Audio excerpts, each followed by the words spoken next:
नमस्कार प्रेक्षकांनो, लग्नानंतर होईलच की प्रेम या मालिकेच्या पुढील येणाऱ्या भागामध्ये आपण पाहणार आहोत की काव्य ही साडी घालून आपल्या रूममधून खाली येत असते आणि त्याच वेळेस पार्थ देखील काही कागदपत्रे घेऊन जात असतो व त्या दोघांची धडक होते.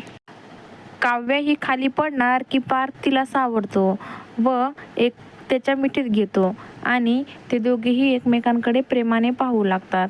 आणि हे सगळं बघून रम्याला खूप राग येतो व ती त्यांना वेगळे करण्यासाठी त्यांच्याजवळ जाणारच तेवढ्यात तिचा पाय खाली पडलेल्या कागदावरून घसरतो आणि ती पडते. त्याच वेळेस पार्थ आणि काव्य हे तिच्याकडे पाहू लागतात आणि ती पार्थला म्हणते, पार्थ मला हात तर देशील उठवायला.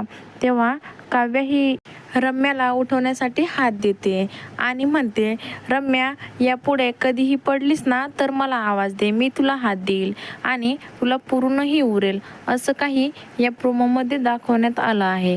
तर मित्रांनो, प्रोमो आवडल्यास लाईक करा, शेअर करा आणि सबस्क्राईब करायला विसरू नका. धन्यवाद.